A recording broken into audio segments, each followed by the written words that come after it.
pour la classe d'aujourd'hui. OK? Désolé, je n'ai pas de thumbnail. On n'a pas eu le temps d'avoir un thumbnail prêt pour la classe. Mais le titre de la classe, c'est la repentance à l'approche de la Troisième Guerre mondiale. La repentance à l'approche de la Troisième Guerre mondiale. En tout cas, je ne sais pas si vous dormez. Je ne sais pas si vous regardez les nouvelles. J'ai l'impression que non, parce que quand on parle aux gens, on dirait que tout va bien. On parle de LeBron James, de Bronny James, on parle de Didi. C'est de ça que tout le monde parle aujourd'hui. Pendant que le monde est en train de s'auto-détruire, que la Terre est en train de détruire. Avec la guerre qui se passe aujourd'hui, tout ce qui se passe, les prophéties se réalisent à chaque jour. Officier Awanatan a fait 2 classes les 2 dernières semaines passées, où il a montré les prophéties en temps réel. OK? Fait qu'aujourd'hui, je vais aller un peu dans les prophéties, mais pas trop profondément, parce qu'Officier Awanatan a déjà fait ça.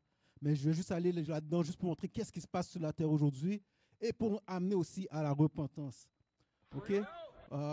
Ésaïe 34, verset 16, s'il te plaît. Ésaïe 34, verset 16. Isaïe chapitre 34. Isaïe 34, verset 16. Et je vous le dis aussi, là, il n'y a pas de titre pasteur dans le titre, il n'y a pas de pasteurs. Mais cette classe, c'est pour vous, les pasteurs aussi. C'est pour vous parce que qu'est-ce qui se passe aujourd'hui sur la terre? La plupart de vous n'ont aucune idée de qu'est-ce qui se passe. Puis vous êtes là à l'église, vous demandez la dîme, vous dansez, vous sautez, pompez. Maintenant, vous avez le droit, vous faites des mariages de même sexe dans les églises. Vous faites toutes sortes d'absurdités dans les églises. Mais il n'y a personne qui enseigne au peuple qu'est-ce qui se passe aujourd'hui et quoi faire pour vous préparer pour la fin du monde, pour la Troisième Guerre mondiale. That's right. Isaïe 34, verset 16. Uh-huh. Recherchez dans le livre du Seigneur. Alors, il faut rechercher dans le livre du Seigneur, dans la Bible. Lis. Et lisez. Uh-huh. Aucun d'eux n'y manquera. Il n'y a rien qui va manquer dans la Bible. Toutes les prophéties qui sont là vont se réaliser. Lis. Aucune ne cherchera l'autre, car ma bouche a commandé et son esprit lui les a rassemblés. Qu'est-ce que Dieu a commandé? C'est ce qui va arriver. On a toutes les prophéties que les évêques montrent depuis quelques années présentement, où les évêques ont commencé vraiment à aller profondément des prophéties. On voit que tout ce qui se réalise jusqu'à aujourd'hui était écrit dans le livre. Alors, tout ce qui reste, il reste encore beaucoup de choses qui doivent se réaliser avant la fin, avant la Troisième Guerre mondiale, avant le retour du Christ. Alors maintenant, je ne sais pas pourquoi il y en a qui ne croient pas encore. Ésaïe 46, 10. Isaïe chapitre 46, verset 10. Uh-huh. Déclarant la fin depuis le commencement. Dieu a déclaré la fin depuis le commencement. Dieu a créé un script. Dieu, c'est comme un producteur de film. OK? Il crée un script, il a créé un script. Voici comment le début va commencer, voici comment ça va terminer. Il n'y a personne qui peut rien faire pour que ça n'arrive pas. Parce que c'est son script. C'est lui qui l'a écrit. Et qu'est-ce qu'il a dit? C'est ça qui va se passer. That's right. Lis. Déclarant la fin depuis le commencement. Uh-huh. Et depuis les temps anciens, les choses qui ne sont pas encore faites. Les choses qui ne sont pas encore faites, lis. Disant, mon conseil tiendra. Uh-huh. Et je ferai tout mon bon plaisir. Dieu fait qu'est-ce qui lui plaît. Ok, Dieu fait qu'est-ce qui lui plaît. Tout ce qui se passe aujourd'hui, c'est la volonté de Dieu. C'est ça que vous ne comprenez pas. Tout ce qui se passe aujourd'hui sur la terre, Dieu veut que ça se passe comme ça. Mais vous pensez, oh, c'est le diable, oh, c'est le diable. Mais c'est Dieu qui veut que ça se passe comme ça. Dieu a déclaré du début jusqu'à la fin. C'est son script qui est en train de se passer sur la terre. Comme vous regardez des films Hollywood, c'est le script de... ça fait tellement longtemps que je ne regarde pas des films. Exemple, Steven Spielberg, il écrivait un script. C'est son film. Les événements qui se passent sur la terre, c'est le film de Dieu. Romains 3, verset 1. Romains chapitre 3, verset 1. Uh-huh. Quel avantage alors a le juif? Quel est l'avantage d'être un juif? Lis. En passant, les juifs sont noirs. Ce n'est pas ceux qui sont en Israël présentement, ok? Les vrais juifs sont noirs. C'est quoi l'avantage d'être un juif? Lis. Ou quelle utilité y a-t-il en la circoncision? Uh-huh. Beaucoup en tous sens. Lis. Principalement parce que c'est à eux que furent confiés les oracles de Dieu. La parole de Dieu, les promesses, la compréhension de la Bible a été donnée aux Israélites. Ça a été donné à personne d'autre sur la terre. Ça a été donné uniquement à nous. Lis. Donne-moi Deutéronome 29, 29. On va revenir là. Juste pour prouver ça, parce que certains gens vont dire, non, Joel Osteen, il prêche la parole. Non, la compréhension de la Bible ne lui a pas été donnée. Premièrement, si tu n'es pas un Israélite, c'est impossible que tu aies une bonne compréhension de la Bible. Lis. Deutéronome 29, verset 29. Les choses secrètes appartiennent au Seigneur notre Dieu. Lis. Mais ces choses qui sont révélées, Mais les choses qui sont révélées, les prophéties qui nous sont révélées dans la Bible, lis, nous appartiennent ça nous appartient à nous, aux enfants de Jacob. Lis. et à nos enfants pour toujours, afin que nous puissions faire toutes les paroles de cette loi. Donc les secrets de la Bible, ça nous appartient. Donne-moi Amos 3, 7. Amos 3, verset 7. Si vous vous demandez pourquoi dans vos églises ils n'enseignent pas ça, c'est parce qu'ils n'ont pas les secrets de Dieu.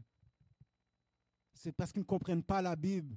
Ils ont été dans des écoles de théologie où ce que l'homme blanc l'a montré la Bible comme il veut que nous l'apprenions. Mais les vrais secrets de la Bible, c'est les Israélites qui vont vous donner. On n'apprend pas ça dans les bancs de l'école. Lis. Amos 3, verset 7. Assurément, le Seigneur Dieu ne fera rien, mais il révèle son secret à ses serviteurs, les prophètes. Dieu révèle ses secrets à ses serviteurs, les prophètes. Nos évêques vous ont montré les prophéties bibliques dans la Bible. Ils vous ont montré les prophéties de la guerre qui a commencé avec Israël, Palestine. Ils vous ont montré que le Liban allait s'y mêler. Ils vous ont montré que l'Iran allait se mêler. C'est qui les vrais prophètes? C'est qui les vrais prophètes? Ce n'est pas difficile à savoir aujourd'hui. À moins que tu es aveugle, ou à moins que tu n'écoutes pas, à moins que tu es sourd, je ne sais pas. Mais c'est tellement clair aujourd'hui. Retourne dans Romains 3. Romains 3, verset 2. Beaucoup en tous sens, principalement, parce que c'est à eux que furent confiés les oracles de Dieu. Alors l'avantage que nous avons, c'est que la parole de Dieu nous a été donnée. Lis. Car qu'en est-il si quelques-uns n'ont pas cru? Donc, qu'en est-il si quelques-uns n'ont pas cru? Parce que quand on parle aux chrétiens, non, c'est pas ça, c'est impossible. Dieu est un Dieu d'amour. Que les Caucasiens vous enseignent dans l'église toutes sortes de mensonges. Les témoins de Jéhovah prêchent que toutes les races vont être ensemble. Alors, qu'est-ce que... Relis ça? Car qu'en est-il si quelques-uns n'ont pas cru? Donc, qu'en est-il si quelques-uns n'ont pas cru? Lis. Leur incrédulité rendra-t-elle la foi de Dieu sans effet? Est-ce que le fait que vous ne croyez pas, ça va changer les prophéties bibliques? Est-ce que le fait que vous ne croyez pas, Dieu va dire, ah, tu sais quoi, laisse-moi changer mon script? Hell no. Dieu ne changera pas. Qu'est-ce qu'il a déclaré qui va arriver? C'est ça qui va arriver. Lis. Leur incrédulité rendra-t-elle la foi de Dieu sans effet? Dieu nous en garde. Oui, que Dieu soit vrai. Que Dieu soit vrai, lis. Et tout homme un menteur. Et que tout homme soit reconnu comme étant un menteur. Donne-moi Matthieu 24, verset 3. Matthieu chapitre 24, verset 3. Et comme il était assis sur le mont des Oliviers, les disciples vinrent à lui en privé, disant, dis-nous, quand seront ces choses?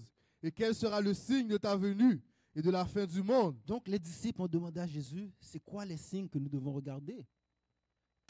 Quel signe qui va nous démontrer que ça va être la fin du monde approche? Lui? Et Jésus répondit et leur dit, prenez garde qu'aucun homme ne vous trompe, car beaucoup viendront en mon nom, disant, je suis Christ, et ils en tromperont beaucoup. Donc il y a beaucoup qui sont venus au nom de Christ. On a premièrement l'image du Jésus blanc, César Borgia. Ok, on ne va pas aller là-dedans, vous lisez ces versets-là tout le temps. Révélation 1,14. Jésus est noir, cheveux semblables à la laine, pieds semblables à du cuivre qui a brûlé dans une fournaise. Mais on vous a donné un Jésus blanc. Et tous vos pasteurs qui ne vous enseignent pas le vrai Christ, ce sont des faux Christ, ce sont des faux prophètes. Ils font partie de cette prophétie-là, de ceux qui sont venus pour décevoir le peuple. That's right. Oui. Et vous entendrez parler de guerre. Et vous entendrez parler de quoi? De guerre. Vous entendrez parler de guerre. Ce n'est pas la guerre qu'il y a sur la terre. Partout, il y a la guerre. On parle principalement de... Maintenant, on parle plus d'Israël à cause que l'Iran et tout, mais il y a aussi l'Ukraine, la Russie. Il y a aussi des guerres en Afrique. Il y a des guerres qui se passent au Burundi qui s'est mélangée maintenant avec la guerre qui se passait au Congo et le Rwanda. Il y a des guerres qui se passent partout sur la terre. Lis. Et vous entendrez parler de guerre et de rumeurs de guerre. Veillez à ne pas vous troubler. Veillez à ne pas vous troubler. Nous, les serviteurs de Dieu, qui comprenons la Bible, comprenons les prophéties, nous ne sommes pas troublés. Quand ces choses-là arrivent, on fait juste dire, waouh, Christ revient bientôt. C'est ce qu'on se dit. On n'est pas troublé par ces choses-là. Lis. Car toutes ces choses doivent arriver. Parce que toutes ces choses-là doivent arriver, lis. Mais ce ne sera pas encore la fin. Mais encore, ce ne sera pas encore la fin, lis. Car Il s'élèvera nation contre nation Il s'élèvera nation contre nation, lit. et royaume contre royaume. Uh-huh. Et il y aura famine. Et il va y avoir de la famine. Est-ce que vos pasteurs vous préparent à la famine qui va arriver sur la terre? Hell no. Non, votre pasteur vous dit, donne-moi ton 10%. C'est qui avait qui prêchait? J'avais une vidéo là. Le pasteur pressait avec un fusil pour demander la dîme là. Il était sur le pulpit avec un fusil pour demander la dîme. Donne-moi ton 10%. Il ne vous prépare pas pour la famine. Au contraire, il dit, donne-moi ton argent. Lis. Car il s'élèvera nation contre nation et royaume contre royaume. Et il y aura famine et épidémie et tremblement de terre en divers lieux. Et tremblement de terre en divers lieux. 200 000 tremblements de terre en 2024. Et l'année n'est pas finie. 200 000 tremblements de terre en 2024. Si ce n'est pas la fin qui est proche, c'est quoi? Il faut que quelqu'un vienne m'expliquer. Lis. Toutes ces choses sont le commencement des douleurs. Ça, c'est le commencement des douleurs. C'est le commencement des maux qui vont se passer sur la terre et des maux que les Israélites, le vrai peuple de Dieu, vont endurer. Donne-moi 2 Esdras 9. 2 Esdras chapitre 9, verset 1. Uh-huh. Il me répondit et dit, mesure soigneusement dans ton esprit, et quand tu verras qu'une certaine partie des signes prédits sont passés, alors tu sauras que c'est le moment même où le Très-Haut est sur le point de visiter le monde qu'il a fait. Car apparaîtront dans le monde les tremblements de terre. Excuse-moi, recommence au début. Verset 1. Mhm. Il me répondit et dit, mesure soigneusement dans ton esprit, et quand tu verras qu'une certaine partie des signes prédits sont passés, Mhm. alors tu sauras. Donc, parle à Esdras. Il dit à Esdras, calcule le temps. Voici les choses que j'ai prophétisées. Quand tu commences à voir ces choses-là qui vont arriver, lis. Alors tu sauras que c'est le moment même où le Très-Haut est sur le point de visiter le monde qu'il a fait. Alors, quand tu vois ces choses-là commencent à réaliser, il faut que tu commences à comprendre, Esdras, que Dieu va visiter la terre. Lis. Quand apparaîtront dans le monde les tremblements de terre, Quand tu arrives dans le monde, les tremblements de terre, quand je l'ai dit, plus de 200 000 tremblements de terre en 2024. Lis. le tumulte des peuples, Le tumulte des peuples, dernièrement en Martinique. Il y a des manifestations à cause du coût du prix de la nourriture. Quand tu regardes le monde partout, il y a des manifestations partout. Tout le monde est contre le gouvernement. Lis. les intrigues des nations, Uh-huh. l'hésitation des chefs, L'hésitation de quoi? des chefs, L'hésitation des chefs. L'hésitation des chefs. De quoi ça parle? Donne-moi la vidéo, s'il te plaît. Faut-il craindre à une troisième guerre mondiale? Play. We're living in a time when democracy is more at risk across the world. Will we stand for freedom? Will we defend democracy? Will we stand together? My answer is yes and only can be yes. Nous devons entendre et écouter l'histoire, car les passions tristes reviennent à la charge. Les passions tristes du rejet, du repli, qui déjà nous ont conduits à l'esprit de défaite. Donc on a vu à la Biden, soumission, maintenant le Premier ministre à de la France, qui parle. Ми живемо у такий час, коли Європа знов перестала бути континентом миру. На жаль. І у час, коли нацизм знов повертається. На жаль.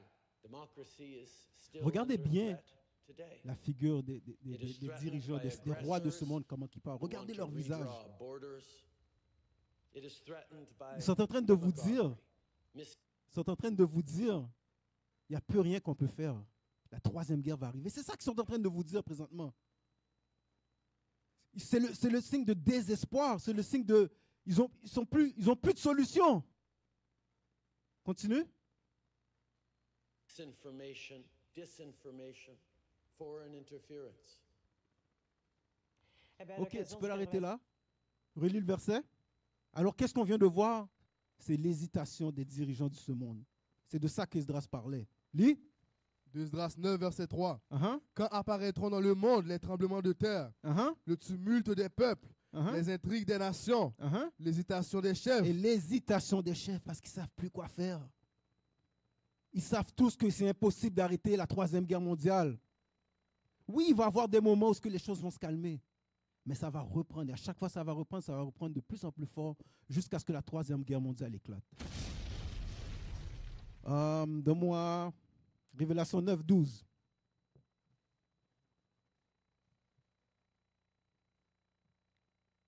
J'avais déjà parlé de ça dans une ancienne classe que j'ai faite, mais juste un survol rapidement, parce qu'on a toujours des nouvelles personnes.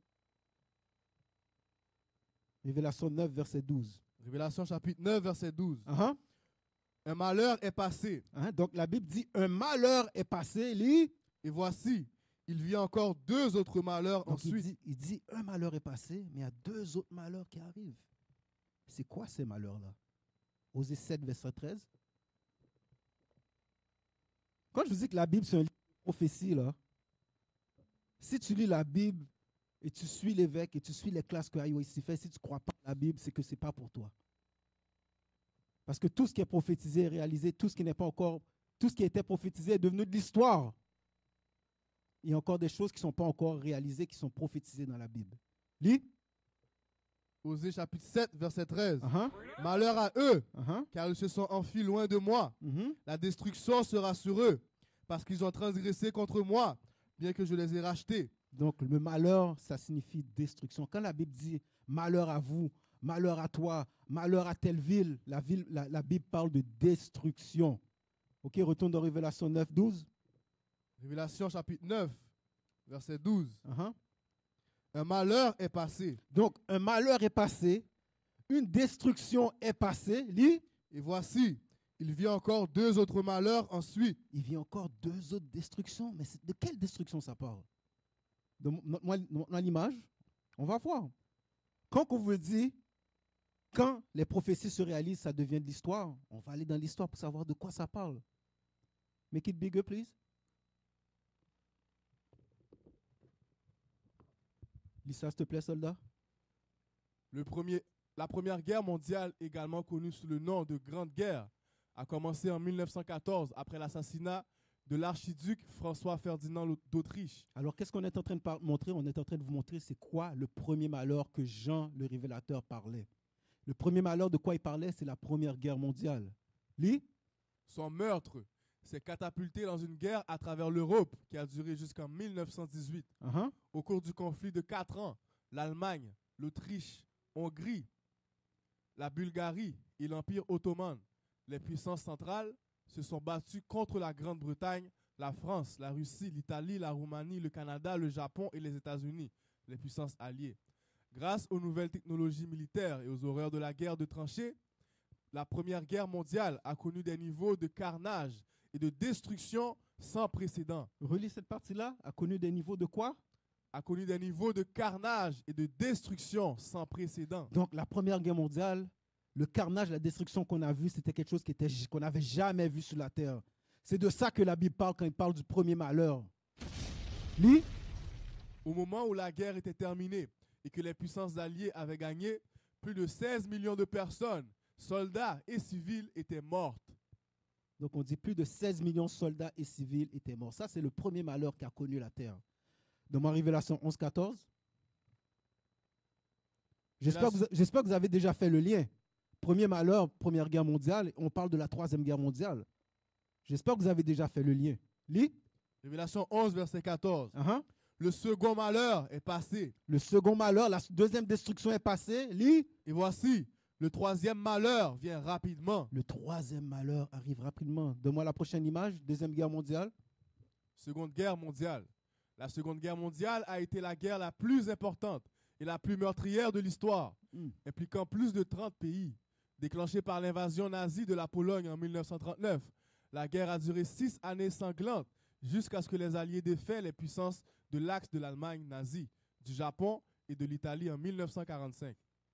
Explorer les batailles. C'est bon. Donc la Deuxième Guerre mondiale a été la plus importante, la plus meurtrière de l'histoire. Donc c'était plus meurtrière que la Première Guerre mondiale. Ça, c'est le deuxième malheur qui arrive sur la terre, qui va arriver sur la terre. Relis ce verset-là. Révélation chapitre 11, verset 14. Uh-huh. Le second malheur est passé. Le deuxième malheur, la Deuxième Guerre mondiale est passée. Lis. Et voici, le troisième malheur vient rapidement. La Troisième Guerre mondiale arrive rapidement. Les frères et sœurs, ce que vous voyez qui se passe sur la terre, ça va amener à la Troisième Guerre mondiale. C'est ce qui va se passer. Donne-moi Amos 5, verset 18.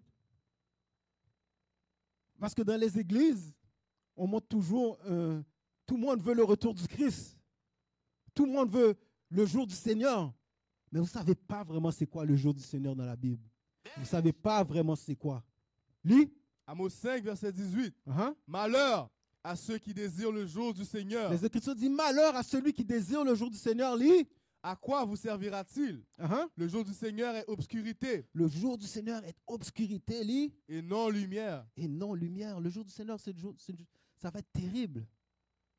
C'est ce que vous ne comprenez pas dans les églises. Quand il dit malheur à ceux qui désirent le jour du Seigneur, parce que si tu ne suis pas les commandements, ça va être une journée terrible pour toi. Ça va être une journée atroce pour vous. Donne-moi Habakkuk 3,16. Habakkuk 3, verset 16. Mhm. Lorsque j'entendis, mon ventre tremblera. Donc Habakkuk parle du retour de Christ. Il parle de la Troisième Guerre mondiale. Il dit quand il a attendu, qu'est-ce qu'il a dit? Mon ventre trembla. Il a dit son ventre a tremblé. Son ventre a commencé vous savez, quand tu commences à avoir une indigestion, c'est ça qui est arrivé à son ventre. Lis. Mes lèvres frémirent. Il a commencé à trembler, à babiller. Lis. Mes lèvres frémirent à la voix. Uh-huh. La pourriture entra dans mes os. Il a dit la pourriture entra dans mes os. Lis. Et je tremblais en moi-même, Il tremblait en lui-même. Lis. afin que je puisse me reposer au jour de l'inquiétude. Alors il s'est dit, hey, j'espère que je vais être au repos quand ce jour-là va arriver. Autrement dit, il espère qu'il ne va pas voir ce jour-là. Lis. Lorsqu'il montera vers le peuple, il les envahira avec ses troupes. Lorsqu'il montera vers le peuple, il les envahira avec ses troupes. De quoi il parlait? Donne-moi 2 Esdras 13, 37. 2 Esdras chapitre 13, verset 37. Uh-huh. Et lui, mon fils, reprendra les nations assemblées. Le fils, ça parle de qui? De Christ. Lis. Et lui, mon fils, reprendra les nations assemblées pour leur impiété. Uh-huh. Cela a été symbolisé par la tempête. Uh-huh. Il est reproché à leur visage avec leurs mauvaises pensées et les tourments avec lesquels ils doivent être torturés, qui a été symbolisé par les flammes. Il les détruira sans effort par la loi, qui a été symbolisée par le feu. Il les détruira sans effort par la loi, qui a été symbolisée par le feu. C'est ce que Habakkuk parlait, qui disait qu'il va les envahir par ses troupes. Le Christ qui va envahir les nations avec ses troupes. That's right. Avec ses myriades d'anges, avec ses chariots, ses milliers de chariots, d'objets voulant non identifiés comme l'armée américaine aime les appeler. C'était tout? Donne-moi 2 Esdras 5, 14. 2 Esdras chapitre 5, verset 14. Hein? Alors je me suis réveillé et mon corps a frémi violemment. Donc Esdras, après avoir vu la vision de qu'est-ce qui va se passer dans les derniers jours, il a dit qu'il s'est réveillé. Il a quoi? Et mon corps a frémi violemment. Il a dit son corps a frémi violemment. Vous savez, quand vous avez un début de fièvre, que votre corps tremble, c'est comme ça qu'il s'est senti. Lis. Et mon âme était si troublée qu'elle s'est évanouie. Il a dit son âme était si troublée qu'il s'est évanoui. Lis. Mais l'ange qui était venu, Ok, that's it. Donne-moi Daniel 10, verset 7. Juste pour vous montrer, le jour du Seigneur, ça va être une journée terrible. Ce que vous voyez aujourd'hui, c'est rien. Vous n'avez rien vu encore. Repentez-vous. Surtout vous dans les églises, repentez-vous. Les pasteurs, arrêtez d'enseigner vos doctrines de prospérité. Montrez à vos peuples quoi faire pour survivre à la Troisième Guerre mondiale. Lis. Daniel chapitre 10, verset 7. Uh-huh. Et moi, Daniel, je vis seul la vision, car les hommes qui étaient avec moi ne virent pas la vision. Mais un grand tremblement tomba sur eux. Donc il a dit un grand tremblement tomba sur ces hommes-là. Lis. Si bien qu'ils s'enfuirent pour se cacher. Ils se sont enfuis pour cacher parce que la vision c'était trop pour eux. Lis. Par conséquent, je restai seul et je vis cette grande vision et il ne resta aucune vigueur en moi. Il a dit que j'avais plus de vigueur, il n'avait plus aucune force en lui. Le grand prophète Daniel qui a dit, j'ai plus de force en moi après avoir vu cette vision-là. Lis. Aussi, mon aspect se changea en corruption et je ne conservais aucune vigueur. Toutefois, j'entendis la voix de ses paroles. Ok, that's it. Donc juste pour vous montrer que cette journée-là, les prophètes qui étaient plus forts spirituellement que nous, plus forts physiquement que nous aujourd'hui, Daniel a dit, j'avais plus de vigueur quand j'ai vu cette vision-là. Il n'avait plus de vigueur. Rappelez-vous les prophètes, quand ils voyaient des choses, ils ne savaient pas qu'est-ce qu'ils voyaient. Ils voyaient des missiles, mais ils disaient un serpent volant, une étoile qui tombait du ciel, parce qu'ils ne savaient pas c'était quoi. Mais c'était terrifiant pour eux. Donc, la Troisième Guerre mondiale est inévitable. Inévitable. Mais pourquoi il doit y avoir une Troisième Guerre mondiale? Isaïe 34, verset 8.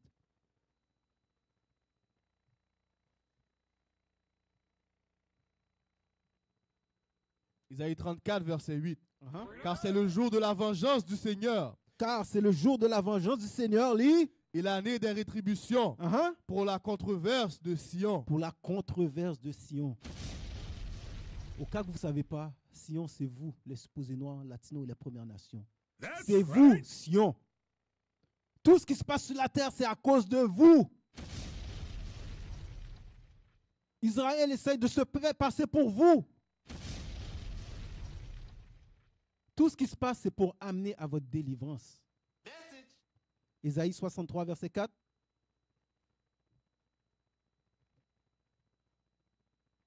Isaïe 63, verset 4. Uh-huh. Car le jour de la vengeance est dans mon cœur et l'année de mes rachetés est venue. Uh-huh. Et j'ai regardé et il n'y avait personne pour m'aider. Et je m'étonnais Relis ça, verset 4. car le jour de la vengeance est dans mon cœur Dieu a dit que le jour de la vengeance est dans son cœur. Lis. et l'année de mes rachetés est venue. Et l'année de ses rachetés est venue. Pourquoi Dieu est si en colère? Pourquoi il est si en colère? Montre-moi les images. Il est en colère à cause de ce qui s'est passé à son peuple. L'esclavage. Les frères qui se font tuer par les policiers. Dieu est fâché. Dieu dit, c'est le temps que j'aille venger mon peuple. C'est pour ça que toutes ces choses se passent sur la terre. Donne-moi Genèse 15, verset 13. Genèse 15, verset 13. Genèse chapitre 15, verset 13. Uh-huh. Et il dit à Abraham, sache comme une chose certaine, que ta semence sera une étrangère dans une terre qui n'est pas la sienne. Mhm. Ils les serviront et ils les affligeront pendant 400 ans. Donc, Dieu avait prophétisé à Abraham l'esclavage qui allait arriver en Égypte. Lis, mais écoutez le point, lis. Et aussi, cette nation qu'ils serviront, La nation que les Israélites vont servir, donc les Égyptiens, lis. je la jugerai. Dieu a dit qu'il va les juger. C'est la même chose. Dieu va juger la race caucasienne pour l'esclavage. Dieu va juger les Arabes pour la traite subsaharienne. Dieu va juger les Chinois pour la voie de soi. C'est comme ça que les Israélites se sont rendus en Chine. Zacharie 1, verset 15. Donc Dieu juge les nations de la façon qu'il nous traite. Et est-ce que les nations nous traitent bien? Absolument pas. Vous pouvez le voir jusqu'à aujourd'hui, même au Canada. Lis. Zacharie 1, 15.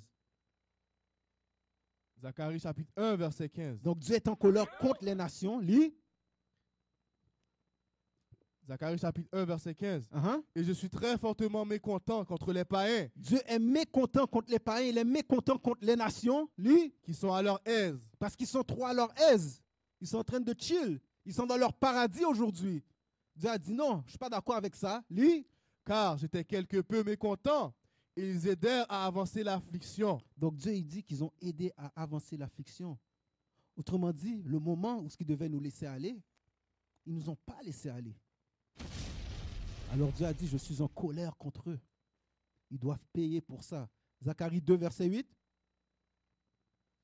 Zacharie 2, verset 8. Uh-huh. Car ainsi dit le Seigneur des armées, après la gloire, il m'a envoyé vers les nations qui vous ont pillé, car celui qui vous touche la prunelle de son œil. Est-ce que vous comprenez qu'est-ce que Dieu vient de dire? Vous, supposés noirs, latinos, Première Nation, Dieu a dit, si quelqu'un vous touche, c'est comme s'il touchait la prunelle de ses yeux. That's right. Juste ça, là, ça devrait monter votre estime de soi. Dieu a dit ça de personne d'autre. Il a dit ça seulement de vous. Ceux qui vous touchent, c'est comme s'il touchait la prunelle de ses yeux. C'est à quel point vous êtes précieux aux yeux de Dieu. All right, let's go. Next, I think it's an article. Right. Les États-Unis déploient des avions F-16 au Moyen-Orient dans un contexte de tension croissante sur une éventuelle frappe israélienne contre l'Iran. Donc, ça, c'est quelle date? C'est quoi la date? 25 octobre. Les États-Unis déploient des avions F-16 au Moyen-Orient. Monte, on va lire un peu. Yes, lis ça. Washington. Les États-Unis ont déployé vendredi un escadron d'avions de chasse F-16 au Moyen-Orient dans un contexte d'attente croissante d'une frappe israélienne contre l'Iran, a annoncé vendredi le commandement central américain. Je ne sais pas si vous comprenez qu'est-ce qui se passe. Ils ont déployé ces avions de chasse en attente croissante d'une frappe israélienne contre l'Iran. Ils sont là pour quoi? Est-ce qu'ils sont là pour dire aux Israéliens, non, faites pas ça. Ne faites pas ça. De toute façon, depuis le début, ils disent aux Israéliens, faites pas ci, faites pas ça. Les Israéliens font comme ils veulent. Et les États-Unis continuent tout le temps à les supporter. Mais après, ils disent, non, faites pas ci, faites pas ça. Mais pourquoi tu les supportes? Si tu n'écoutes pas la plus grande puissance mondiale, parce que dans le fond, tu es d'accord avec ce qu'ils font. Donc, en attente d'une frappe israélienne contre l'Iran, ils déploient les F-16. Mais pourquoi? Est-ce que l'Iran est si une menace que ça? On va voir. Continue. Les F-16 de l'armée de l'air américaine du 480e escadron de chasse basé à la base aérienne de Spangdahlem en Allemagne arrivent dans la zone de responsabilité du commandement central des États-Unis, a déclaré le CENTCOM dans un communiqué. Le CENTCOM n'a pas précisé le rôle opérationnel prévu des F-16, mais a souligné leur mission de renforcer la présence américaine dans la région. Pourquoi tu as besoin de renforcer la présence américaine dans la région si tu n'as pas à craindre l'Iran? Parce que c'est ce qu'on entend partout. L'Iran, ce n'est pas une menace. L'Iran n'a pas d'une force militaire tant que ça. Alors pourquoi tu dois déployer des F-16 pour renforcer la présence américaine dans la région? Continue. Le déploiement intervient alors que les tensions régionales montent, alors qu'Israël devrait riposter contre l'Iran à la suite d'une attaque de missiles balistiques à grande échelle contre Israël le 1er octobre. L'Iran a déclaré avoir mené l'attaque en représailles à l'assassinat de l'ancien chef politique du Hamas à Téhéran en juillet et à l'assassinat du secrétaire général du Hezbollah, Hassan Nasrallah, à Beyrouth le mois dernier. Près de 200 missiles. Combien?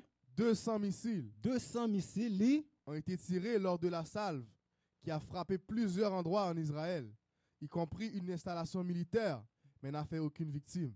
Donc, l'Iran a envoyé plus de 200 missiles sur Israël.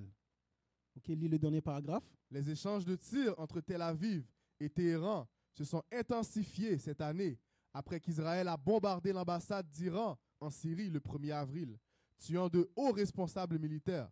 L'Iran a répondu à cette attaque 2 semaines plus tard en lançant des centaines de drones et de missiles balistiques sur Israël. Selon les lois internationales, ce n'est pas interdit de bombarder une ambassade.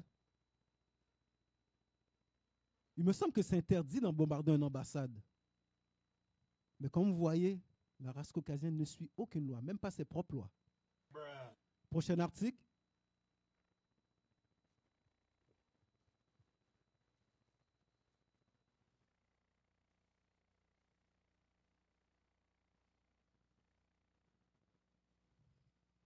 Les États-Unis envoient un système antimissile avancé à Israël, a annoncé le Pentagone, alors que l'administration du président Joe Biden continue de fournir un soutien à toute épreuve à l'un de ses principaux alliés, dans un contexte de tension croissante avec l'Iran. Alors pourquoi Israël a besoin d'un nouveau système de missiles si l'Iran n'est pas une menace? Se pourrait-il que l'Iran aurait trouvé une faille? On ne sait pas. Mais il doit y avoir quelque chose pour qu'ils amènent un nouveau système de défense en Israël. C'est-à-dire le système de défense qui était là a une faille. Moi, j'avais toujours dit, quand ils avaient envoyé toutes ces tonnes de missiles-là, parce que c'était pas... Qu'est-ce qu'ils ont envoyé l'Iran? Ce n'était pas des choses vraiment destructives. Pour moi, Moi, personnellement, je pense qu'ils ont envoyé ces missiles-là pour tester le système de défense. Et ils ont trouvé une faille d'après moi. C'est pour ça que l'Américain doit installer un nouveau système. Lis? Le département américain de la Défense a déclaré dimanche que le chef du Pentagone, Lloyd Austin, avait autorisé le déploiement d'une batterie de défense de zone à haute altitude et d'un équipage associé de militaires américains en Israël pour aider à renforcer les défenses aériennes du pays. La batterie THAAD augmentera le système de défense aérienne intégré d'Israël. Cette action souligne l'engagement inébranlable des États-Unis à défendre Israël. Je veux que tu relises cette phrase-là. Cette action souligne l'engagement inébranlable des États-Unis à défendre Israël Vas-y. et à défendre les Américains en Israël Mhm. contre toute nouvelle attaque de missiles balistiques par l'Iran, a déclaré le Pentagone dans un communiqué. Les États-Unis ne savent même pas dans quoi ils s'engagent. Continue. L'annonce intervient moins de 2 semaines après que l'Iran a tiré un barrage de missiles sur Israël le 1er octobre, en représailles à l'assassinat de dirigeants du Hamas et du Hezbollah et d'un général iranien. Donc, ce n'est pas un hasard qu'ils viennent installer un nouveau système de défense de missiles. Lis? Les dirigeants israéliens, y compris le Premier ministre Benjamin Netanyahou, ont promis de riposter, suscitant des craintes que le Moyen-Orient ne soit entraîné dans une guerre régionale totale. Ça va être la 3e guerre mondiale. C'est inévitable. C'est une question de temps. Plus tôt ce mois-ci, Biden a suggéré qu'Israël devrait s'abstenir de frapper les installations nucléaires ou les champs pétrolifères de l'Iran. Mais le gouvernement israélien a défié à plusieurs reprises les avertissements publics du président américain dans le passé. All right. On peut arrêter de ça. Donc, présentement, donne-moi Jérémie 49, verset 20.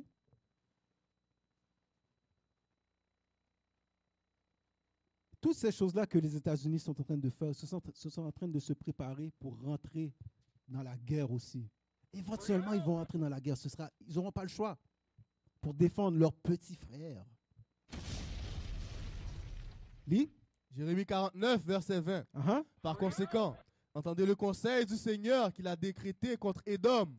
Contre Édom, pour ceux qui ne savaient pas, Édom, c'était Ésaü, son nom a été changé pour Édom. Édom est le père de la race caucasienne. C'est le père des Européens. C'est leur nom biblique. Lis? Et ses projets qu'il a projetés contre les habitants de Théman. Théman, c'est la capitale d'Édom. Lis? Assurément, les plus petits du troupeau. Les plus petits du troupeau, lis? Les feront avancer. Assurément. Les feront avancer. Les feront avancer en quoi? Dans la 3e guerre mondiale. C'est quoi le petit troupeau? Est-ce qu'on peut me mettre une map d'Israël?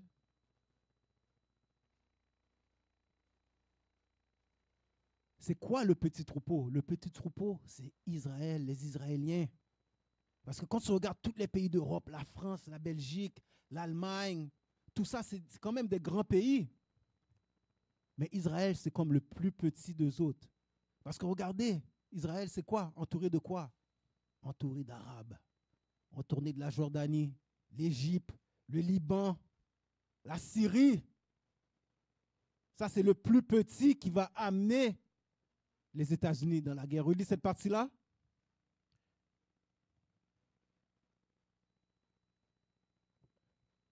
Assurément, les plus petits du troupeau. Les plus petits du troupeau, les Israéliens, les feront avancer. Vont amener les États-Unis dans la guerre. Ils vont les faire avancer dans la 3e guerre mondiale.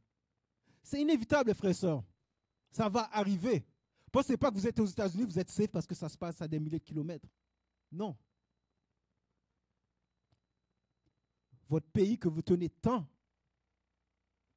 va rentrer dans la guerre. Mais continuez à écouter Puff Daddy sur YouTube. Continuez à écouter le nombre d'artistes qui est impliqué dans ces malpropretés qu'il a faites, etc. Continuez à écouter ça pendant que la guerre se vient. Prochain article.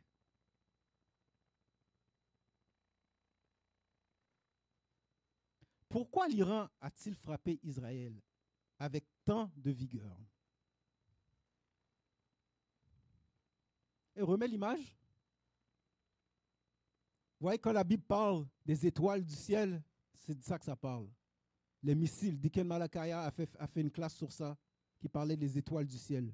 Quand les prophètes parlent des étoiles du ciel, c'est de ça que ça passe. Ça ressemble à des étoiles qui tombent. Qui monte. L'Iran a tiré près de 200 missiles sur Israël mardi. Cette attaque d'une rare envergure faisait suite aux assassinats des chefs du Hezbollah et du Hamas. Deux experts nous aident à y voir plus clair. Pourquoi cette attaque? L'Iran a été contraint de répondre à ce qui s'est passé au Liban, soit l'assassinat par Israël la semaine dernière du chef du Hezbollah, Hassan Nasrallah, explique Sami Aoun, professeur de l'université de Sherbrooke et directeur de l'Observatoire sur le Moyen-Orient et l'Afrique du Nord de l'UQAM. L'Iran est un important allié du Hezbollah libanais et du Hamas palestinien. Donc ils disent que l'Iran avait comme pas le choix de riposter. C'est pour ça qu'ils l'ont fait. C'est ce qu'ils disent. OK? Lis. Est-ce que la frappe a atteint ses objectifs? Certainement, dans le sens que l'Iran envoie un message pour dire qu'il soutient toujours les factions qui lui sont loyales, le Hezbollah, le Hamas et les autres. Donc c'est un message, selon eux, c'est un message que l'Iran dit, hey, on va toujours supporter le Hezbollah et le Hamas. Continue. Il n'y a pas eu de dégâts dévastateurs, constate-t-il. C'est ce qu'ils disent. C'est ce que les médias israéliens disent. Mais moi, je ne crois pas à ce qu'ils disent. Parce qu'il y a toujours un blocus dans les médias. On n'a jamais les bonnes nouvelles. Et on vous montre toujours, encore une fois, on vous montre toujours dit. Pour que vous ne savez pas qu'est-ce qui se passe exactement là-bas. Parce que rappelez-vous, quand il y avait la guerre du Vietnam, tout le monde pensait que les États-Unis étaient en train de kicker les Vietnamiens. Mais quand ils ont commencé à montrer les images que les soldats américains, c'était pas le fun là-bas, qui mouraient là-bas à cause des kamikazes vietnamiens et tout ça. Là, ils ont dit, il faut que la guerre arrête. Les États-Unis ont perdu la guerre contre du Vietnam. Je ne sais pas si vous le savez. Hein? Ils ont perdu la guerre du Vietnam. Anyways, continue. Au moment où ces lignes étaient écrites, les autorités rapportaient un mort palestinien et 2 blessés du côté israélien. Cela fait dire à l'expert qu'il s'agit visiblement d'une frappe largement symbolique de la part de l'Iran. Donc il dit que c'est une frappe symbolique. Continue. Francisco Cavatorta, professeur de sciences politiques à l'Université de Laval, abonde dans le même sens avec ses attaques au Liban. Israël aurait en quelque sorte provoqué l'Iran et forcé une réplique, affirme-t-il. La réponse était pour satisfaire un peu l'opinion publique. Whatever. Nous, on va vous dire qu'est-ce que la Bible dit. Vas-y, continue. L'Iran a-t-il les capacités militaires nécessaires pour nuire à Israël? Donc, la question se pose, est-ce que l'Iran a les capacités militaires nécessaires pour nuire à Israël? Voyons voir qu'est-ce que les supposés spécialistes disent. Non, répond l'Assemblée. Répond d'emblée le professeur. D'emblée, le professeur Cavatora. Ça veut dire c'est une réponse non, impossible. C'est ça que ça veut dire d'emblée. Ça veut dire non, impossible. Lis. Si l'attaque servait à venger l'assassinat du chef du Hezbollah, elle avait aussi pour but de montrer que l'Iran a des capacités militaires. Mais si ça en venait à une confrontation plus sérieuse, les capacités israéliennes et américaines n'ont pas de compétition. OK. Continue. Sami Aoun fait la même lecture de la situation. Les capacités militaires iraniennes sont presque primaires. Surtout. Les capacités militaires iraniennes sont presque primaires. Alors pourquoi il a fallu que tu tues comment il s'appelait encore? C'était le spécialiste des armes là qu'ils ont tué en Iran. J'ai oublié son nom. Alors si les capacités militaires étaient si primaires, pourquoi il a fallu que tu tues leur chef des armées? Ils ne sont pas une menace. Posez-vous la question. Continue. Surtout quand on les compare à celles de l'adversaire israélien. Les Iraniens n'ont pas le niveau de force nécessaire pour frapper durement l'État hébreu. Mais ils sont certainement capables de nuire à Israël. Pour le moment, cette frappe iranienne est seulement pour dire « Nous sommes là. Nous sommes déterminés à appuyer les factions qui nous sont alliées, même si le Hezbollah est meurtri. » OK. L'Iran a-t-il les capacités militaires pour attaquer Israël? All right, on va sortir de l'article. Maintenant, on va entrer dans un de mes chapitres préférés de la Bible, de Esdras, chapitre 15. On va voir, est-ce que l'Iran a la capacité de nuire à Israël, a la capacité de faire mal à Israël? On va voir ce que la Bible dit. On va jump un peu. Commence au verset 1. 2 Esdras chapitre 15, verset 1. Uh-huh. Le Seigneur dit, voici, parle aux oreilles de mon peuple les paroles de prophétie que je mettrai dans ta bouche. Uh-huh. Et faites en sorte qu'ils soient écrits sur papier, car ils sont dignes de confiance et vrais. Uh-huh. Ne crains pas les complots contre toi, et ne sois pas troublé par l'incrédulité de ceux qui s'opposent à toi. Donc, il ne faut pas être troublé par l'incrédulité des gens. Comme on voit notre peuple qui continue à danser, à aller dans les clubs, qui continue à aller payer des centaines de dollars pour aller voir un match de basket. Tout ce qui se passe dans leur tête, c'est ça, le plaisir. Mais il ne faut pas être troublé par cette incrédulité-là. La Bible a prophétisé que ces choses-là allaient arriver. Lis. Car tout mécréant mourra dans son incrédulité. Alors, tout infidèle va mourir dans son infidélité. Lis. Voici, dit le Seigneur, j'apporte des maux sur le monde, l'épée et la famine et la mort et la destruction. Dieu a dit, j'apporte ces choses sur le monde. Donc, si vous ne savez pas, c'est qui crée ces choses-là sur la terre, Dieu a dit, j'apporte l'épée, j'apporte la famine, la mort et la destruction. C'est Dieu qui apporte ces mots-là sur la terre. That's right. Lis. Car l'iniquité s'est répandue dans tous les pays. Dieu a dit, l'iniquité s'est répandue dans tous les pays. C'est pour ça qu'il apporte ces mots-là. Lis. Et leurs actes nuisibles ont atteint leurs limites. Il dit, ça a atteint leurs limites. Les péchés ont atteint les limites sur cette terre-là. Dieu a dit, je dois envoyer des mots pour détruire cette terre-là. Va au verset 10. Verset 10. Voici, mon peuple est conduit comme un troupeau à la boucherie. Je ne leur permettrai pas de vivre plus longtemps dans la terre d'Égypte. En esclavage, en captivité, parce que le peuple de Dieu, c'est là qu'il est en esclavage. Égypte fait référence aux États-Unis d'Amérique. Lis.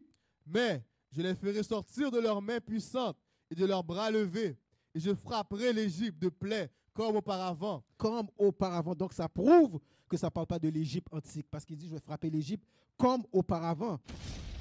Rapidement, donne-moi Révélation 11. Tu sais qu'est-ce que je veux, right? Juste pour prouver. Révélation chapitre 11, verset 8. Et leurs corps morts seront étendus dans la rue de la grande ville. Les corps morts des Israélites seront répandus dans la rue des grandes villes. Lis. Qui spirituellement est appelé Sodome. Est appelé Sodome. Pourquoi? Parce que c'est là que le mariage gay est devenu légal. Quand c'est devenu légal là, c'est là que ça a eu un impact dans le monde entier. Regardez, aujourd'hui, je regardais un reportage. Le gars, il disait qu'un juge a laissé aller dans une prison de femmes un gars transgenre, 6 pieds 2, musclé, dans une prison de femmes. Il est rentré dans la prison de femmes, il a mis enceinte 3 femmes en les violant. Boy, ain't no way, boy. Si ce n'est pas Sodome, c'est quoi? Dites-moi, c'est quoi? Lis. Et leurs corps morts seront étendus dans la rue de la grande ville, qui spirituellement est appelée Sodome et Égypte. Et Égypte, pourquoi? Parce que c'est là que le peuple d'Israël a été en captivité. Retourne dans 2 Esdras 15, verset 11. 2 Esdras chapitre 15, verset 11.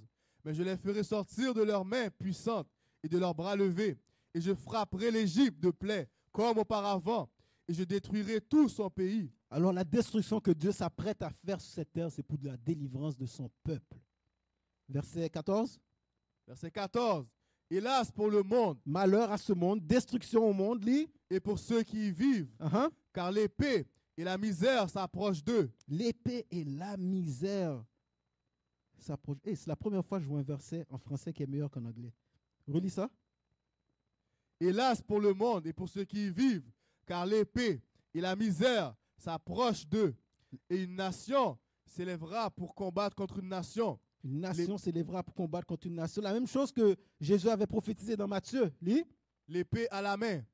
Car il y aura des troubles parmi les hommes, de plus en plus fortes les unes contre les autres. Elles n'auront aucun respect pour leur roi. T'es rendu où? Verset 16. Ok, jump au verset 27. Verset 27. 28, excuse. 28. Voici un spectacle terrifiant. On va revenir dans Esdras.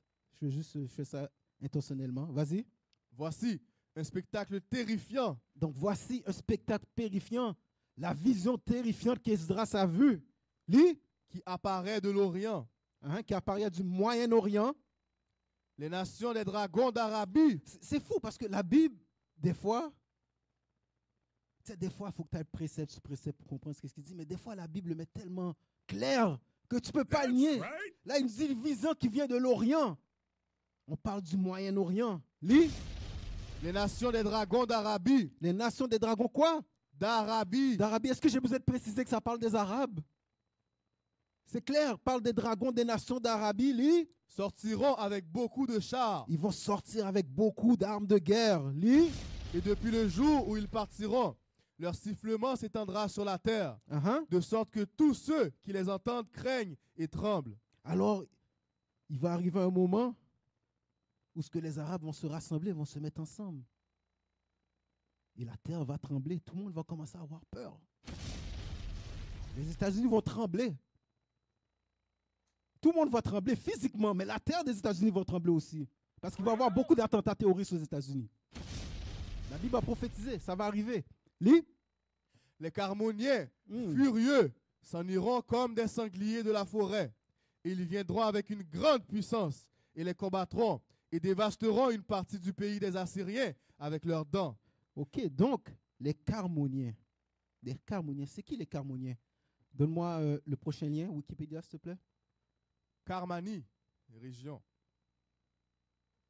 La Carmanie est une région historique qui correspond approximativement à la province actuelle de Kerman, en Iran. En quoi? En Iran. Est-ce qu'on a besoin d'aller plus loin? La Carmonie, c'est l'Iran. La Bible parle de l'Iran aussi. Retourne dans 2 Esdras. 2 Esdras chapitre 15, verset 30. Les Carmoniens, furieux, s'en iront comme des sangliers de la forêt. Alors ils disent que les Iraniens vont être furieux. Il va arriver un moment où ils vont être furieux. Ils vont aller comme les sangliers de la forêt. Je ne sais pas si vous avez déjà vu un sanglier de la forêt. Si vous voyez un sanglier qui court dans la forêt, vous êtes mieux de courir aussi. Parce que vous n'avez aucune chance de survivre. C'est sauvage. Très, très sauvage. La Bible compare les Iraniens à un sanglier dans la forêt. Vous relisez ça? Les Carmoniens, furieux, s'en iront comme des sangliers de la forêt. Et ils viendront avec une grande puissance. Ils vont venir avec une grande puissance, avec leurs armes nucléaires. Lis. Ils les combattront et dévasteront une partie du pays des Assyriens. Ils vont dévaster une partie du pays des Assyriens. Donne-moi, garde ton doigt là, va dans Zacharie 9, versets 4 et 5. Donc, ils vont dévaster une partie du pays des Assyriens. Quand ça parle du pays des Assyriens, ça parle d'Israël. OK? Prophétiquement, ça parle d'Israël. On vous a déjà montré ça dans les classes. Allez voir les autres classes pour mieux comprendre. Ce n'est pas le but de la classe. Mais quand il parle des Assyriens, ça parle de la terre d'Israël aujourd'hui. Lis ça. Zacharie 9, verset 4. Uh-huh. Voici, le Seigneur la chassera, et il frappera sa puissance dans la mer, Uh-huh. et elle sera dévorée par feu. Ashkelon le verra. Ah, mets la map, s'il te plaît. La map d'Israël.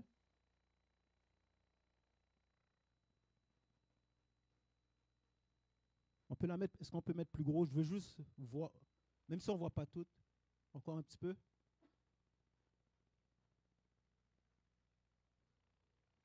All right, good. Relis ça. Verset 5. Ashkelon le verra. Ashkelon, regardez Ashkelon sur la map. Ashkelon va être détruit. Lis. Et craindra. Gaza aussi le Gaza verra. aussi va être détruit. Lis. Et sera en grande douleur, Uh-huh. ainsi qu'Écron, Écron sera détruit.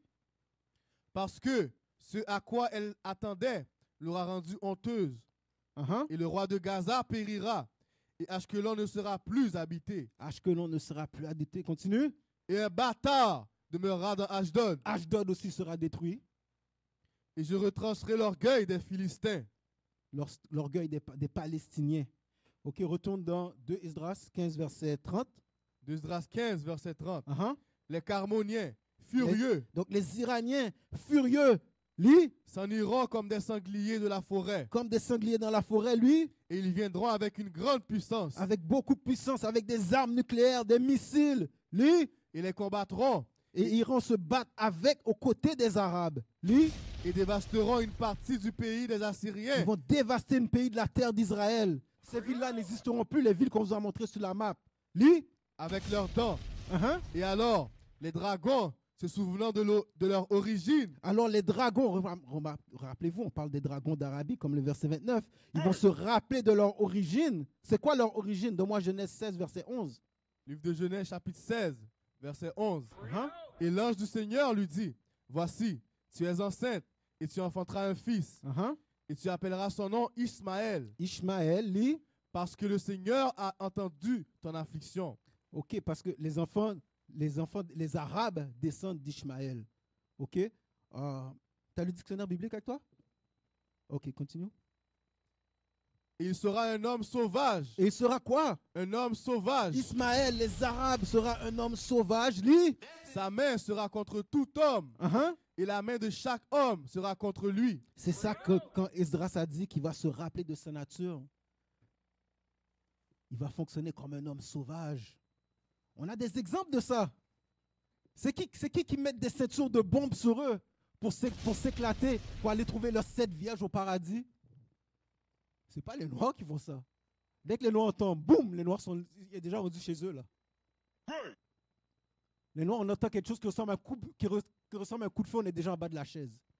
Ça ne parle pas de nous. C'est qui n'a pas peur de se faire exploser? C'est les Arabes. Ils vont se rappeler de leur nature. Tu as le dictionnaire biblique? Lis pour moi Ismaël. On va lire Ismaël. Juste pour prouver aux gens que quand ils parlent d'Ismaël, ça parle des Arabes. Parce que les gens vont tout dire, oh, comment vous savez que ça parle des Arabes? La Bible nous le dit. Le dictionnaire biblique nous le dit. Dictionnaire biblique écrit par les Blancs. Pour une fois qu'ils ont écrit quelque chose qui fait du sens. Définition de Ishmael. Uh-huh. The word is apparently used in the Old Testament in a wider sense, referring to the nomadic tribes of northern Arabia. Donc, ça fait référence aux tribus nomades d'Arabie. Lis. All Arabs, following Mohammed's example, Toutes les Arabes qui suivent l'exemple de Mohammed, lis. claim descent from Ishmael. Ils disent qu'ils descendent de Ishmaël. Donc, Ishmaël, c'est les Arabes. Relis Genèse 16, verset 12. Genèse 16, verset 12. Uh-huh. Et il sera un homme sauvage, Il sera un homme sauvage, lis. et sa main sera contre tout homme, Uh-huh. et la main de chaque homme sera contre lui. Ok, Et il demeurera en présence de tous ses frères. ok, retourne dans 2 Esdras 15, verset 32. Esdras 15, verset 32. Alors, ceux-ci seront désorganisés et réduits au silence par leur puissance. Verset 31, Verset excuse-moi. 31. Yeah. Et alors les dragons, se souvenant de leur Les origine, dragons d'Arabie vont se rappeler de leur origine sauvage. Ils vont se mettre ensemble avec les Iraniens. Ils vont détruire une partie de la terre d'Israël. Lis. deviendront encore plus forts. Ils vont devenir encore plus forts parce qu'ils vont être ensemble. Parce que présentement, les Arabes ne sont pas unis. Il y a encore des intérêts monétaires. C'est pour ça que tout le monde ne se mêle pas de la guerre. Parce que l'argent est encore plus fort aujourd'hui. Mais un jour, ils vont dire, the hell with this. The hell with this. Allons défendre nos frères. Lis. Et s'ils se combinent en grande puissance et se tournent pour les poursuivre, alors ceux-ci seront désorganisés. All right. Donne-moi Abdias 7.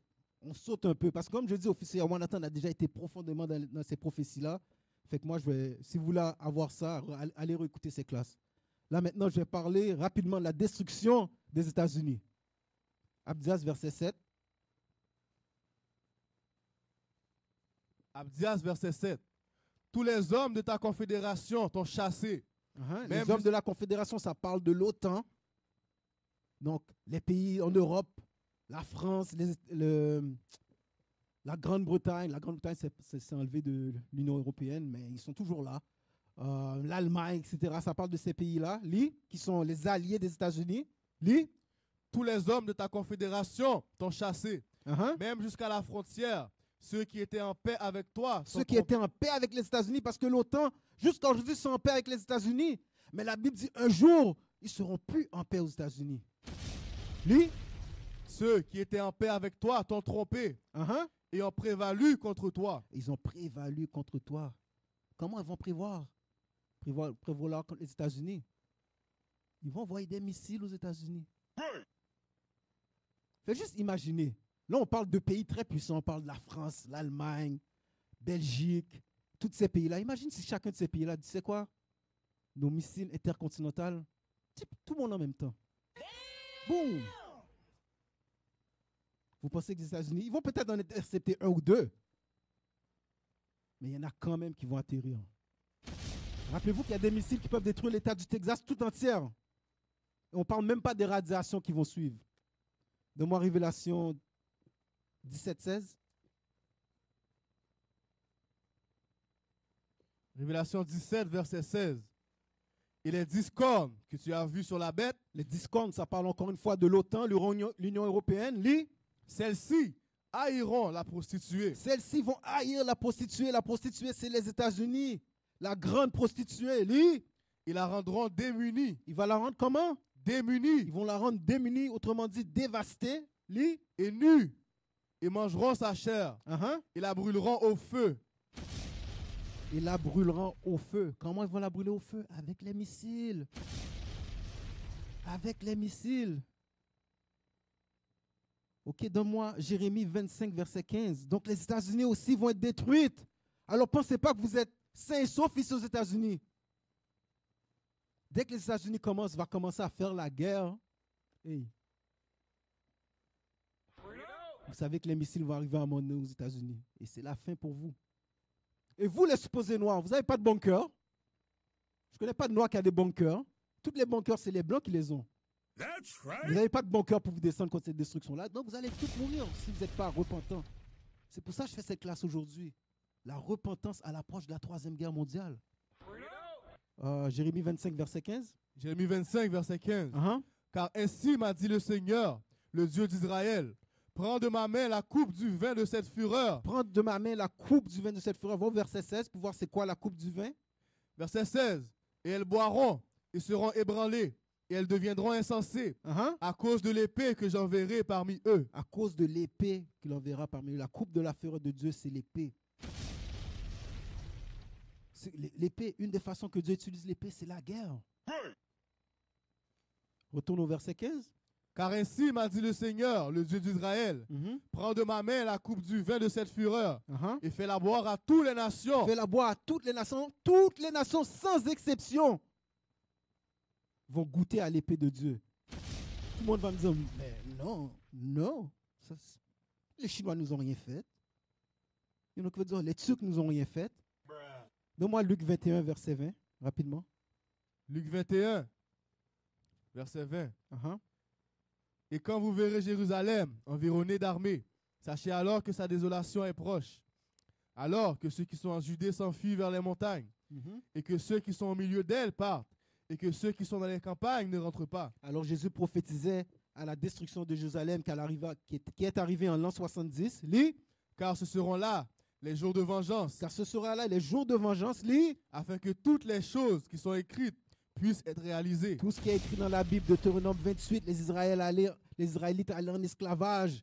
Toutes ces choses-là devaient arriver. Lis. That's right. Mais malheur aux femmes enceintes Uh-huh. et à celles qui allaiteront en ces jours-là, Lis. car il y aura une grande détresse dans le pays, Uh-huh. et courroux contre ce peuple. Lis. Et ils tomberont sous le tranchant de l'épée, Uh-huh. et seront menés captifs dans toutes les nations. Non, dans quelques nations. Dans toutes les nations. Non, seulement les Blancs. Dans toutes les nations. Les Israélites, toutes les nations nous ont eu en esclavage sans exception.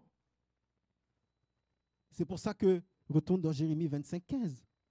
Jérémie 25, verset 15. Car ainsi m'a dit le Seigneur, le Dieu d'Israël, prends de ma main la coupe du vin de cette fureur, Uh-huh. et fais-la boire à toutes les nations. Et auxquelles fais-la je boire t'envoie. à toutes les nations. Toutes les nations vont goûter à la fureur de Dieu. That's Sans right. exception. Lis. Et fais-la boire à toutes les nations. Alors, si auxquelles- vous me demandez pourquoi les Palestiniens souffrent autant aujourd'hui, ils sont en train de goûter à la coupe de la fureur de Dieu. Lis. Et fais-la boire à toutes les nations Uh-huh. auxquelles je t'enverrai. Mhm. Et elles boiront et seront ébranlées, Et boiront et seront ébranlés. Lis. et deviendront insensées Uh-huh. à cause de l'épée que j'enverrai parmi eux. Lis. Je pris donc la coupe de la main du Seigneur et en fis boire à toutes les nations auxquelles le Seigneur m'envoyait, Lis. à savoir Jérusalem et aux villes de Juda, à ses rois, à ses princes, pour les mettre en désolation. Alors les premières personnes à recevoir le jugement de Dieu, c'est son peuple. Nous sommes les premiers à recevoir le jugement de Dieu, mais tout le monde va payer. Ok, donne-moi 1 Pierre 4, 17. 1 Pierre 4, verset 17. Donc Pierre- les Israélites, les supposés noirs, latinos, les Premières Nations, vous êtes le premier qui allez payer. Vous payez déjà pour ça. Mais il y a encore une punition plus loin qui arrive. Dis. 1 Pierre 4, verset 17. Car le moment est venu où le jugement doit commencer par la maison de Dieu. Le jugement va commencer par la maison de Dieu. C'est pour ça qu'on a été en esclavage. Parce que le jugement devait commencer par nous. Parce que nous sommes son peuple. Mais toutes les nations vont payer. Retourne où est-ce que tu étais? Non, va dans 2 Esdras 15. 2 Esdras chapitre 15, verset 20. Voici, dit Dieu, j'appelle tous les rois de la terre à me craindre, depuis le soleil et le vent et le sud, depuis l'Orient et le Liban, Depuis l'Orient et le Liban. Le Liban aussi est mentionné dans la Bible en passant. Lis. pour retourner et rendre ce qu'ils leur ont donné. Et retourner et les rendre ce qu'ils ont donné. Leur retourner et leur rendre la vengeance pour les torts qu'ils ont fait subir à son peuple. Rappelez-vous, on avait lu dans Zacharie 2, 8. Ceux qui touchent au peuple de Dieu, c'est comme si tu touchais à la prunelle de ses yeux. That's right. Donc Dieu va faire payer à tous les rois de la terre ce qu'ils ont fait subir à son peuple. Lis.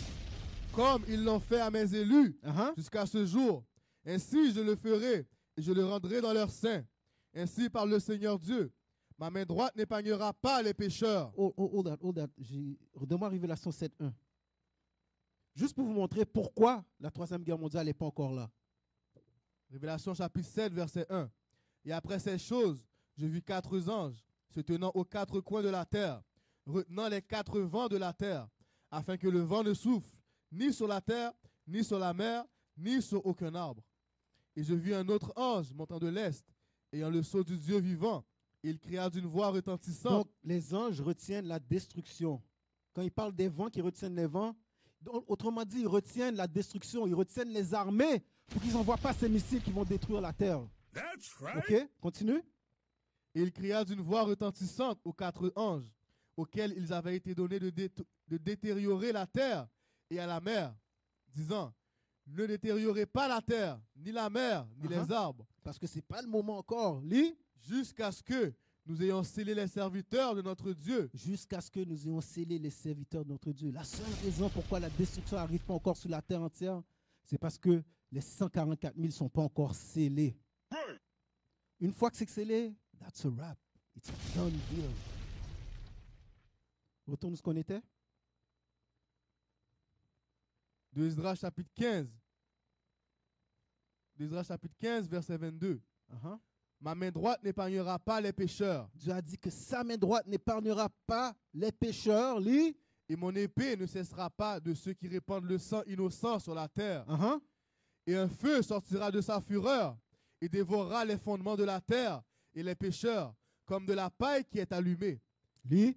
Malheur à ceux qui ont péché. Malheur à qui? Malheur à ceux qui ont péché Dieu a dit malheur à ceux qui ont péché. Lis. et qui ne respectent pas mes commandements. Et ceux qui ne respectent pas les commandements. Lis. Dit le Seigneur, je ne les épargnerai pas. Dieu a dit, je ne vais pas vous épargner. Quand la destruction arrive, il ne va pas épargner les pécheurs. Ça parle particulièrement des pécheurs de son peuple. Donc ça parle de vous dans les églises. Ça parle de vous les pasteurs qui continuent à prendre la dîme, qui refusent d'enseigner au peuple quoi faire pour se délivrer de la Troisième Guerre mondiale. C'est de vous que ça parle. C'est vous ces pécheurs-là. Didi, etc. Tout ça, ça parle de vous. Lis. Et vous, enfants infidèles, ne polluez pas mon sanctuaire, car le Seigneur connaît tous ceux qui se sont rebellés contre lui. Donc, Luc 17, verset 26. Luc 17, verset 26. Donc, rappelez-vous le titre. La repentance à l'approche de la Troisième Guerre mondiale. Il n'est pas trop tard pour se repentir.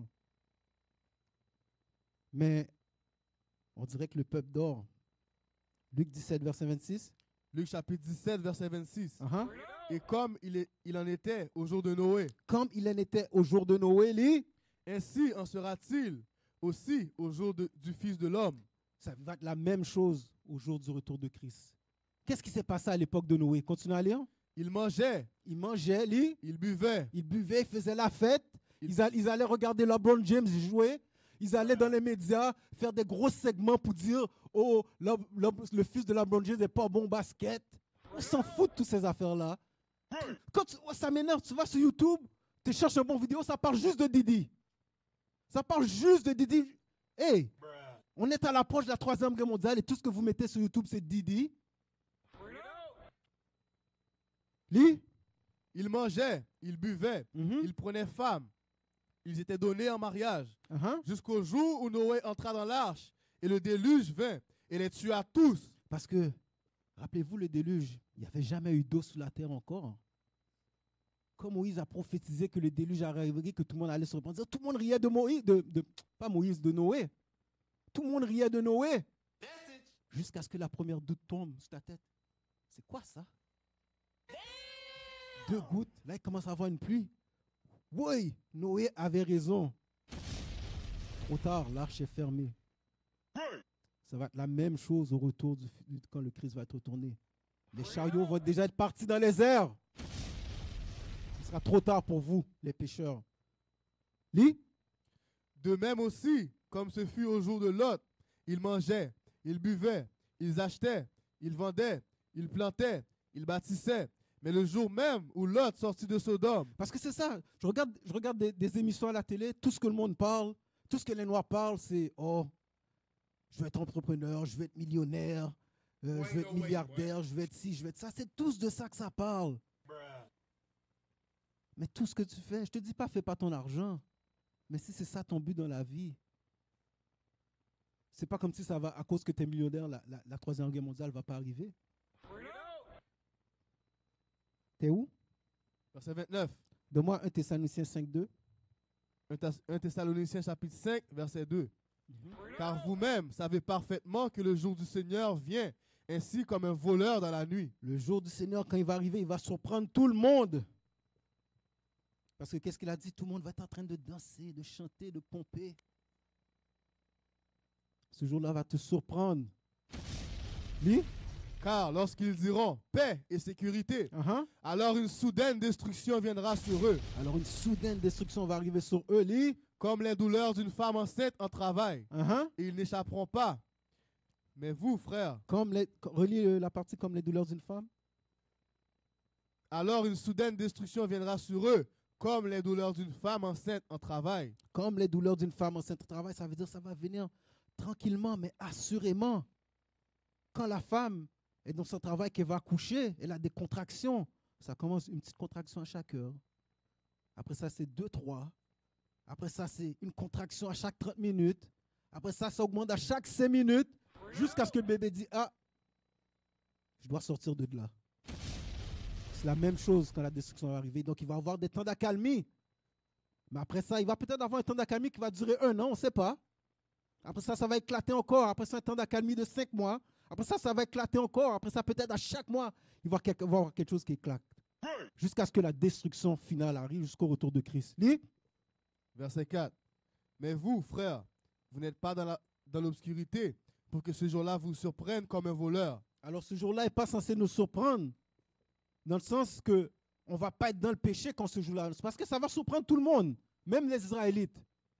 Mais quand il dit que ça ne va pas vous surprendre, vous les frères, c'est dans le sens que quand ça va arriver, vous ne serez pas dans le péché, vous allez être sauvés. Lis. Verset 5. Vous êtes tous des enfants de lumière Uh-huh. et des enfants du jour. Nous ne sommes pas de la nuit ni de l'obscurité. Par conséquent, ne dormons pas. Par conséquent, quoi? Ne dormons pas Par conséquent, ne dormons pas. Lis. comme font les autres. Comme font les autres dans le monde. Ils sont endormis spirituellement. Mais là, Paul nous dit, vous qui êtes dans la vérité, qui connaissez la vérité, ne dormez pas. Lis. Mais veillons et soyons sobres. Mais veillons et soyons sobres. Donne-moi Luc 21, verset 36. Veillons et soyons sobres. Comment tu veilles? En étudiant. Comment tu veilles? En priant, en jeûnant. C'est comme ça qu'on veille. Luc 21, verset 36. Luc 21, verset 36. Veillez donc et priez sans cesse. Veillez donc et priez sans cesse. Donc c'est comme ça que tu veilles, en priant sans cesse. C'est pas pour rien. Nos évêques, Dieu les a envoyés, c'est incroyable. Parce qu'ils font des choses, puis tu réalises maintenant pourquoi ils te faisaient faire ces choses-là. Ils ont instauré les prières 3 fois par jour, prie 3 fois par jour, lis 4 chapitres par jour. Maintenant, on dit de jeûner au moins 2 fois par semaine. That's Et right. tout ça, c'est pour le bien du peuple. Lis. Veillez donc et priez sans cesse, Uh-huh. afin que vous soyez estimés dignes d'échapper à toutes ces choses qui arriveront et de vous tenir debout devant le Fils de l'homme. 2 Pierre 3, verset 10.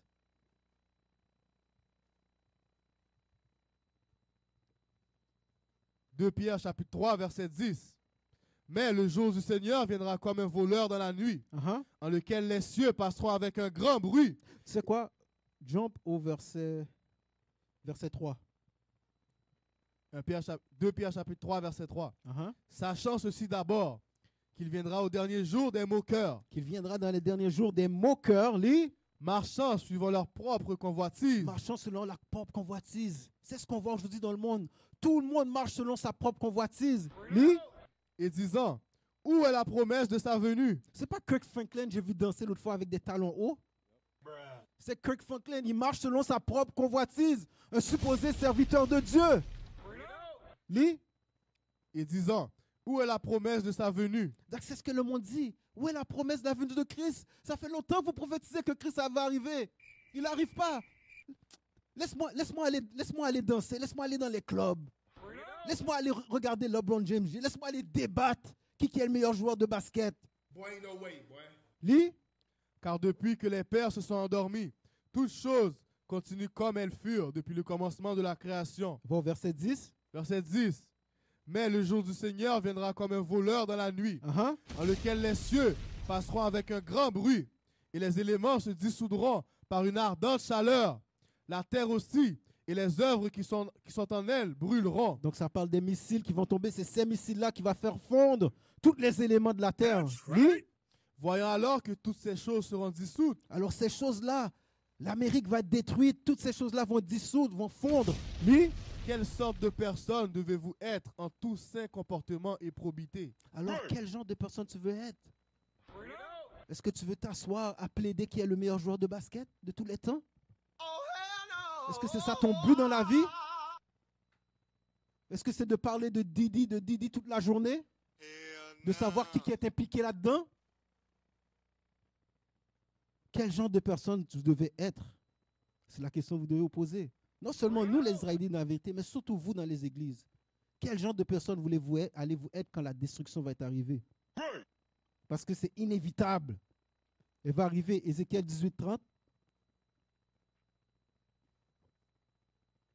Ézéchiel chapitre 18, verset 30. Uh-huh. Par conséquent, je vous jugerai, chacun selon ses chemins, aux Dieu- maisons d'Israël. Donc Dieu, on vous a montré au début en Genèse 15-13 comment Dieu juge les nations.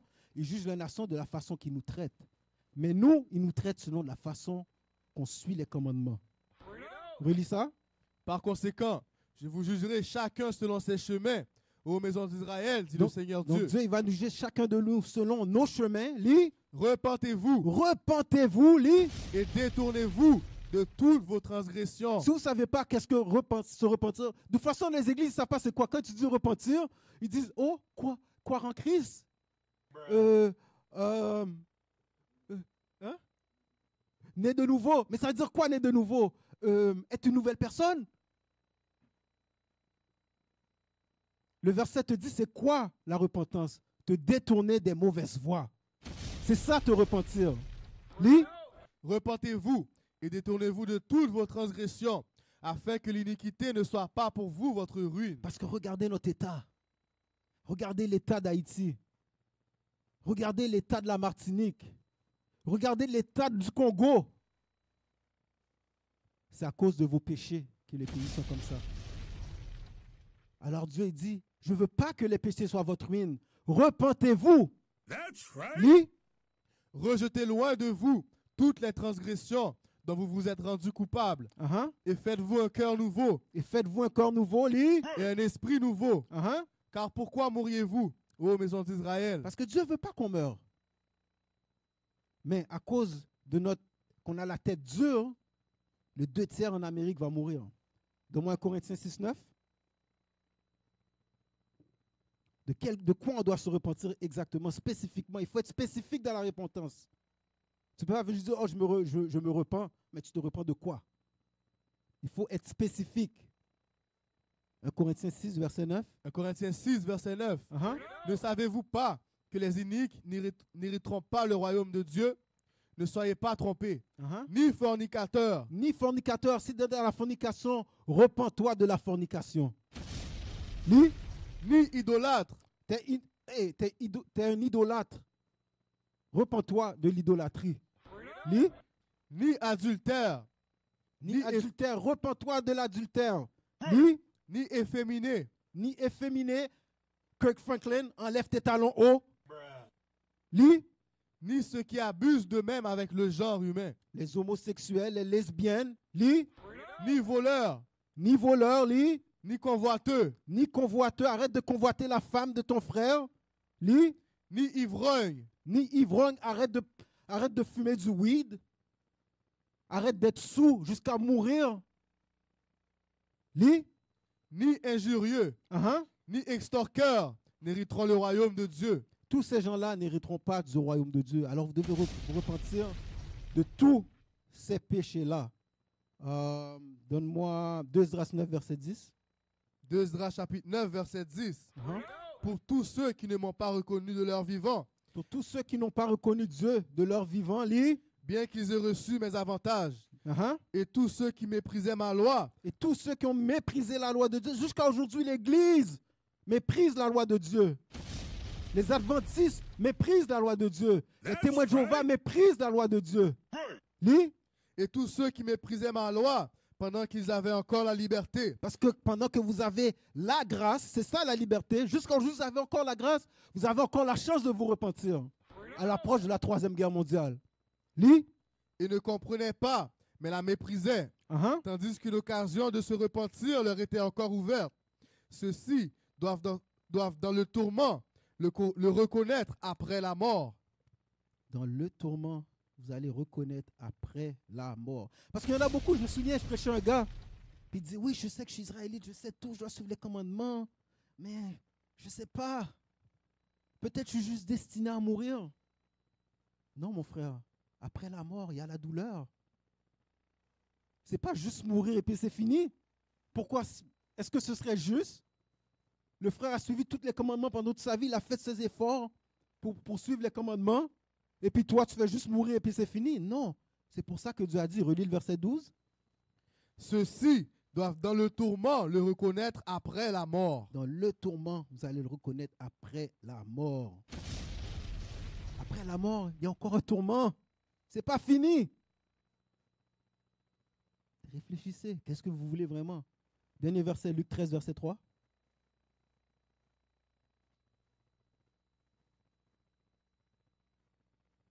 Luc chapitre 13, verset 3. Uh-huh. Je vous dis, non, mais à moins que vous ne vous repentiez, Uh-huh. vous périrez de même. Christ a dit, à moins que vous repentiez, vous allez périr. Alors aujourd'hui, le message, premièrement, les pasteurs, on ne va pas vous lâcher. On ne va pas vous lâcher parce que c'est vous qui emmenez le peuple dans l'erreur. OK? Soyez humbles, laissez-nous vous enseigner. Venez nous voir, on va vous dire quoi enseigner à votre peuple. Et vous, dans les églises, sortez de là. Sortez de là, il n'y a rien pour vous là-dedans. Comme vous dit, le pasteur vous demande la dîme. Des pasteurs sont sur le pulpit avec un gun pour vous demander la dîme. Tandis que la terre est en train de s'effondrer. La famine arrive. Demandez à vos pasteurs, c'est quoi la solution pour la famine qui arrive? Faites juste lui demander savoir qu'est-ce qu'il va vous dire. Il va vous dire, ah, Dieu est mystérieux. Il va vous dire, prie Dieu. Et toi, pasteur, tu fais quoi? Moi, je prends ton 10%. Repentez-vous, les frères et sœurs. Ouais, that's it. Ouais, c'était tout pour ma classe.